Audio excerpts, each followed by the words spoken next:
Hey guys, free pick time. All right, back with another free play. So today I have a baseball play for you guys. I'm gonna walk you through the math behind this play, why I think there's value.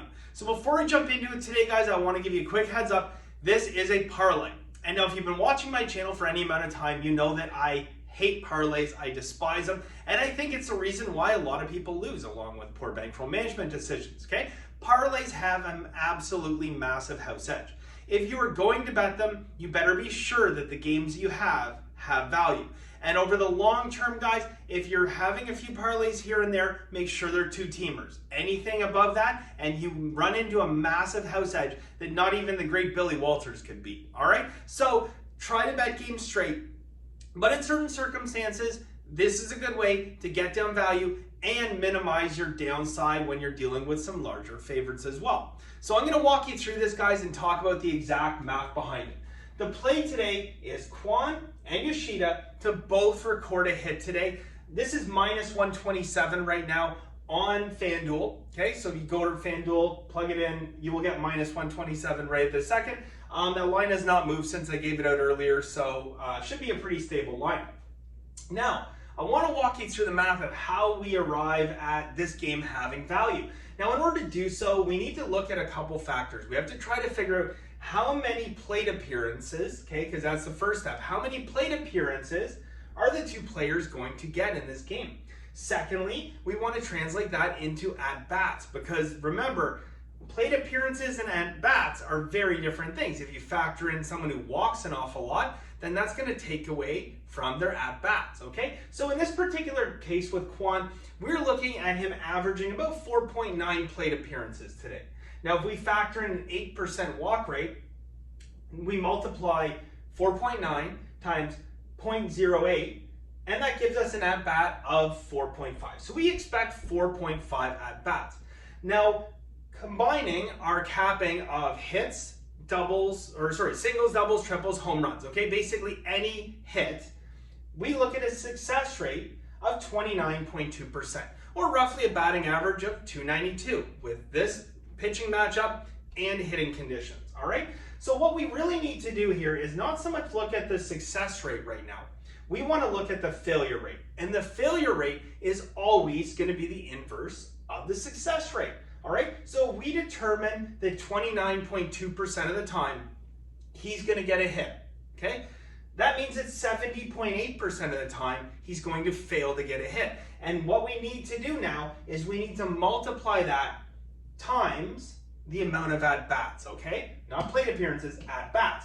And the way in which we do that is converting this over to a decimal point of 0.708, okay, that's representing 70.8% failure rate, to the power of 4.5. Now, to the power simply means that you're multiplying it by itself, okay? So this would be 0.708 times 0.708 times 0.708, and you do that times 4.5. So that means that he is going to have an overall failure rate after all these at-bats of 21.1% of the time. Or the number is going to come out to 0.211. It means 21.1% of the time he's going to fail, meaning a success rate of 78.9%. In 78.9% of his games, if these numbers are correct, he will get a hit, okay? And that all comes from estimating the plate appearances and his success rate, and then you reverse engineer it. Now, if we look at Yoshida, going to be less in terms of plate appearances, 4.6 plate appearances, but he does have a little bit of a lower walk rate, okay? 6% walk rate expectation. So we're gonna take the inverse of 6%, or basically take that out of 100, and we're gonna multiply 0.94, or 94%, times his plate appearances, and that means he is going to average 4.32 at-bats per game. Now he's gonna have a slightly higher success rate of 29.7%, or if we translate that to batting average, he'd be hitting 297 versus this expected pitching matchup and hitting conditions, guys. And to get into deeper, you want to weight that, okay? You're going to be weighting it based on starting pitcher, expectation of starting pitcher's innings, and then average weight versus the bullpen, and then you average them together. That's a video for another day, guys. That's next level complicated. All right. So if we have a 29.7% success rate, that means a 70.3% failure rate. All right, now we're going to take that failure rate and we're going to do 0.703 to the power of 4.32, and that is going to give us a failure rate, that should say failure, a failure rate of 21.8%, meaning the success rate, guys, is going to be 78.2%. Okay, so now 78.2% of the games he plays in, he will record a hit. A single, double, triple, home run. There you go. Okay, now we're going to take these two numbers here. Okay, 78.9% and 78.2%, and we're going to multiply them together. Okay, we want to know what 78.9% of this number is. So we convert them over to 0.789 times 0.782.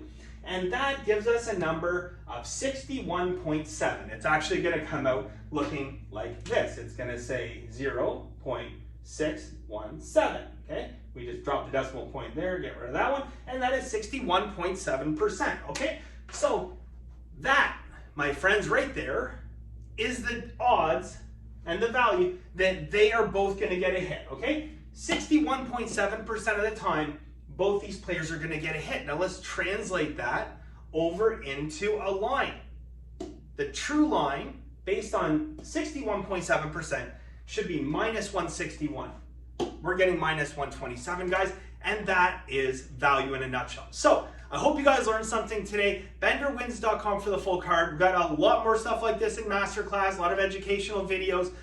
Bender Wins Guide to Professional Sports Betting, and of course my full card of picks every single day. We got a busy day today, guys. WNBA, baseball, etc., etc. Best of luck. We'll see you soon.